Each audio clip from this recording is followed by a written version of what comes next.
আসসালামু আলাইকুম রহমতুল্লাহি ওয়া বারাকাতুহু। কি অবস্থা সবাই? কেমন আছে? ভালো আছেন নি সবাই?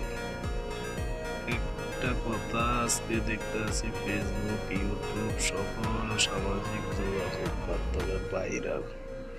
আমিও একটু ভাইরাল হওয়ার জন্য আইছিলাম আর কি।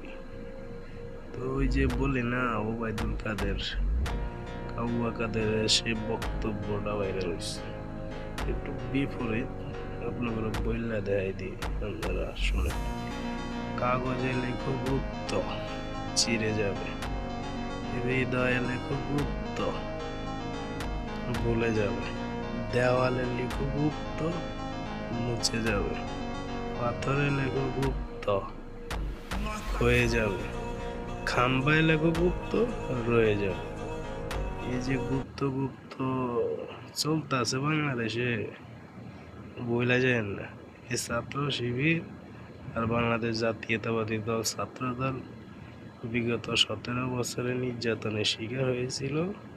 তারা কাঁধে কাঁধ মিলিয়ে লড়াই সংগ্রাম চালিয়ে গেছে ফ্যাসিবাদ বিরোধী আন্দোলনে। সেই ছাত্রদল ছাত্র শিবিরের মধ্যে এখন যে ভেজালটা চলতেছে, ঠিক আছে, জ্ঞানী লোকেরা বুঝবেন, খুব স্বাভাবিক একটা জ্ঞান, যেটা সাধারণত মানুষের জ্ঞান এতটুকু বোঝে যে দুই গ্রুপের সংঘর্ষের পিছনে একমাত্র কারণ আওয়ামী লীগ আর ভারত।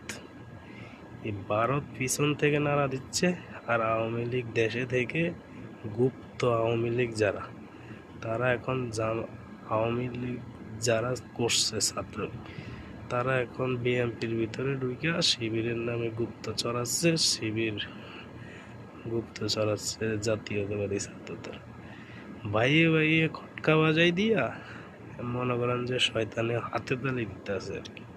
আর এই দেখে আমাদের দেশের প্রধানমন্ত্রী, আমি বলবো যে বাংলাদেশের প্রধানমন্ত্রী তারেক রহমান, আমি একজন প্রবাসী সৌদি আরব থেকে বলতেছি, আমার জানা মতে বর্তমান বাংলাদেশের ইতিহাসে সবচাইতে ব্যর্থতম এমনকি সবচাইতে চুপ প্রধানমন্ত্রী হচ্ছে তারেক রহমান।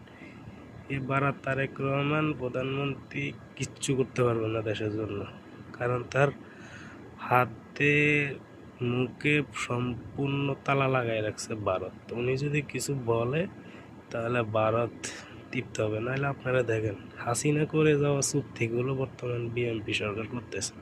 বুঝতে পারতেছেন না দড়িটা কোন জায়গা থেকে টান দিতে আছে। বিএনপি জামাত যারা ছোটকাল হইতে ভাবিয়েছি এক, তাদের মধ্যে শত্রুতা বাড়াই দিচ্ছে।